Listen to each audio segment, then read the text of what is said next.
Why are people drawn to cults in the first place? What is the thing that makes them intriguing here or satisfying to so many people?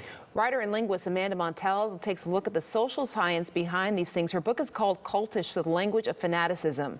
Good morning, Amanda. Good morning. Thank you for having me. Thank you for joining us. So first, let's talk about something that maybe you wouldn't necessarily associate with a cult, but certainly a fanatical following. Things like Peloton, Soul Cycle, exercise that you would typically associate with something positive, but certainly some people have become rather fanatic about it. This is true, yeah. In our culture where we're increasingly moving away from these mainstream institutions like traditional church and government and healthcare, we're losing our trust in some of these institutions that are supposed to provide us with support, community connection. So we're looking to alternative groups, from influencers to cult fitness brands, to fill those voids. And that's not necessarily a bad thing, but we tend to think of cults as sinister by definition. If you look at the fascinating etymology of this word, that doesn't tend to be the case. So I like to think of these groups along a cultish spectrum. So you're saying there's obviously a clear definition or distinction between someone who's doing Peloton and, say, Nexium or some of the other cults that have, as you said, have more of a sinister and negative definition. You certainly cannot compare the two. However, trickily, there is no hard and fast definition for what makes something a destructive cult. Scholars have tried to come up with a list of criteria that definitively distinguishes a cult from a religion, from another kind of social group, and they've never been able to agree. And for this reason, the word cult has become so subjective and so sensationalized that a lot of experts don't even use it, at least not formally. They tend to get more specific, talking about fringe religions, alternative religions, if that is what they're talking about. Otherwise, it can be helpful to hedge, talk about cult-like groups or cultish groups. Certainly nobody likes to be told that they're in a cult. We've certainly seen the rise of QAnon and more people beginning to follow that sort of political ideology. What are your thoughts on watching this group grow?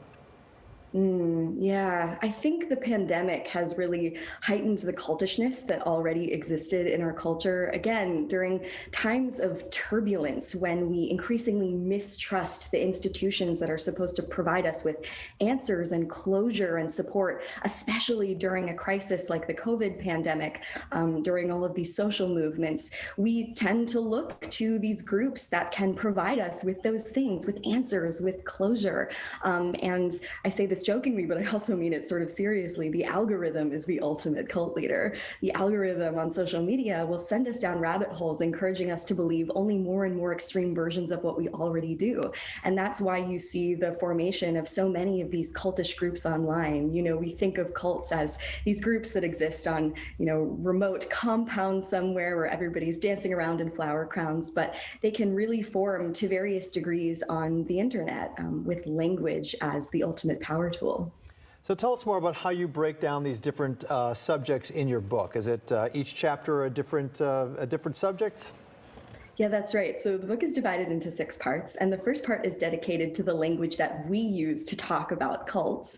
And then we increasingly move from groups that you might think of as definitive cults like Jonestown and Heaven's Gate, and how those leaders and groups used language as a way to manipulate and form solidarity among their followings.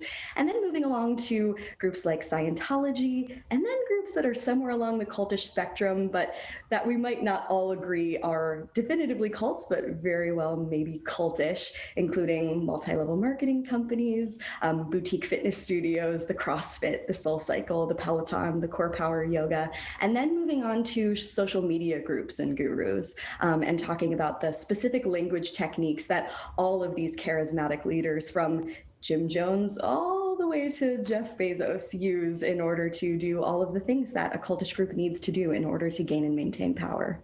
Amanda, how did you become interested in this subject? I understand that you may have had some previous experience with cults.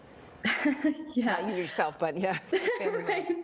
Well, I sometimes joke. I live in Los Angeles, and you can't, go to a dinner party here without running into someone who brushed up against a cult of some kind. We're a town of dreamers. But I developed an interest in this topic and fanatical fringe groups and the power abusive leaders at the helm because of my dad. My dad spent his teenage years against his will in a pretty notorious cult called QAnon, which was founded as an alternative drug rehabilitation facility and then grew to accommodate so-called lifestylers, or people who just wanted in on the blossoming countercultural movement of the 60s and 70s, who wanted an alternative sort of socialist utopian way of living. My dad's dad was very intrigued by this, and so he moved the family onto this commune. But my dad showed up, and he, up until this point, had gone to the Manhattan School of Hard Knocks, if you will. He'd lived in New York his whole life, and he's a skeptical guy. He went on to become a prolific neuroscientist. So he showed up there, and I don't know if the word cult was in his head, because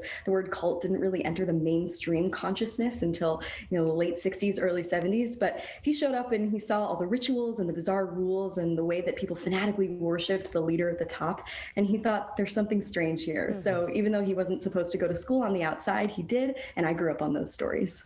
Wow. Well, again, her book is called Cultish, The Language of Fanaticism. You can find more at amandamontel.com and also on social media there. Thanks so much for joining us. Thanks, Amanda. Thank you for having me. You bet.